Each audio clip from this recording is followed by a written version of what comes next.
Sebelumnya, apakah tujuan dari perkembangan peserta didik?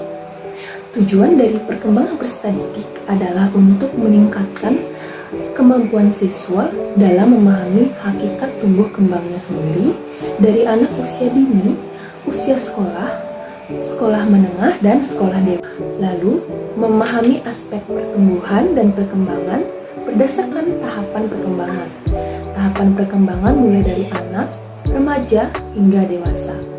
Kemudian, memahami tantangan perkembangan manusia dan dampaknya terhadap penyelenggaraan pendidikan sejak anak usia dini, remaja, hingga dewasa, serta mampu mengidentifikasi masalah-masalah yang mungkin timbul pada setiap tahap perkembangan dan dampaknya kepada proses pendidikan.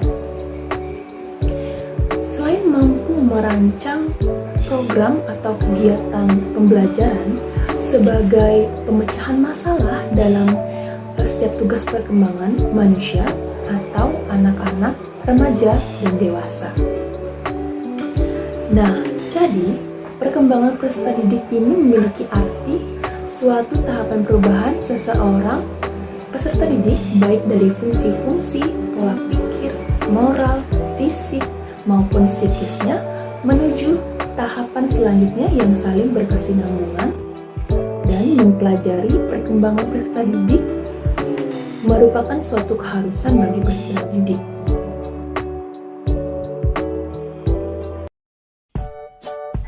Dengan meningkatkan atau mengembangkan perkembangan peserta didik adalah salah satunya dengan mengasah potensi. Potensi yaitu kemampuan yang bisa dicapai atau dikembangkan dalam diri siswa yang bersifat masih terpendam. Jadi, sebagai seorang pendidik, harusnya mampu untuk mengenali atau mengasah potensi dari siswa. Lalu, ada minat dan bakat.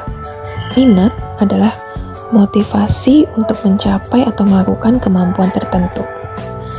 Nah, pada minat ini diperlukannya dorongan atau dukungan dari seorang pendidik untuk mampu mengasah minat apa yang dimiliki oleh siswa tersebut. Lalu selanjutnya ada bakat. Bakat adalah bawaan sejak lahir, yaitu kemampuan yang sudah tertanam dalam diri siswa sejak mereka dilahirkan. Di sini saya memiliki minat dalam bulu tangkis. Jadi, dalam video ini saya menunjukkan bahwa minat saya adalah dalam bulu tangkis. Dengan mengasah minat, saya lebih mampu untuk berkonsentrasi dalam belajar di sekolah ataupun di rumah.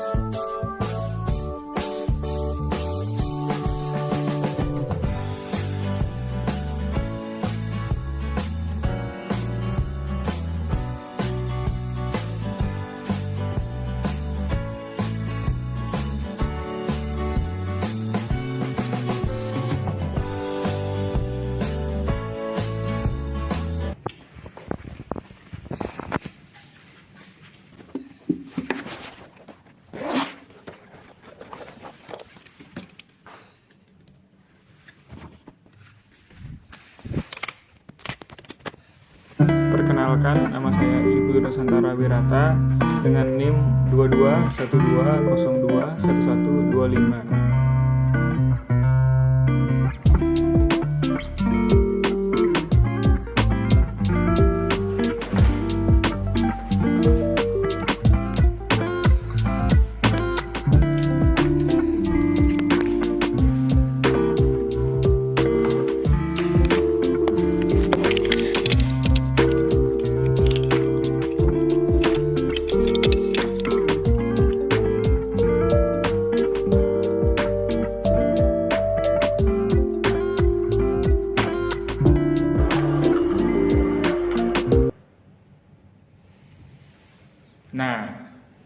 Video yang kita tonton tadi adalah salah satu contoh dari perkembangan peserta didik atau kegiatan rutin yang mendukung perkembangan peserta didik dalam bidang perkembangan minat dan bakat. Salah satu cara mendukung perkembangan peserta didik adalah mengenal potensi, minat dan bakat peserta didik. Potensi adalah kemampuan yang dicapai atau yang mungkin bisa dicapai atau dikembangkan dan bersifat terpendam dalam diri siswa. Minat adalah motivasi untuk mencapai atau melakukan kemampuan tertentu.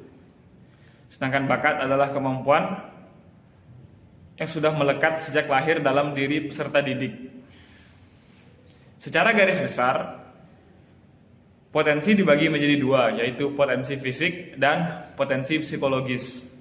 Tapi dua jenis itu kemudian masih dikelompokkan lagi menjadi dua, diantaranya sebagai berikut. Yang pertama, potensi fisik, yaitu pengembangan kondisi jasmani dengan berolahraga. Yang kedua, potensi non-fisik, antara lain intelijensi yang mencakup kecerdasan, bakat, minat, hobi, ciri atau sifat kepribadian, kemantapan emosional, motivasi, sikap, kreativitas, daya tangkap, dan lain-lain. Nah, dalam potensi non-fisik terdapat hal yang bisa dikembangkan dan diasah lagi dalam peserta didik, yaitu terkait dengan hobi atau minat bakat yang ada. Seperti video yang telah kita tonton sebelumnya, itu adalah salah satu contoh dari perkembangan peserta didik, yaitu pengembangan minat dan bakat.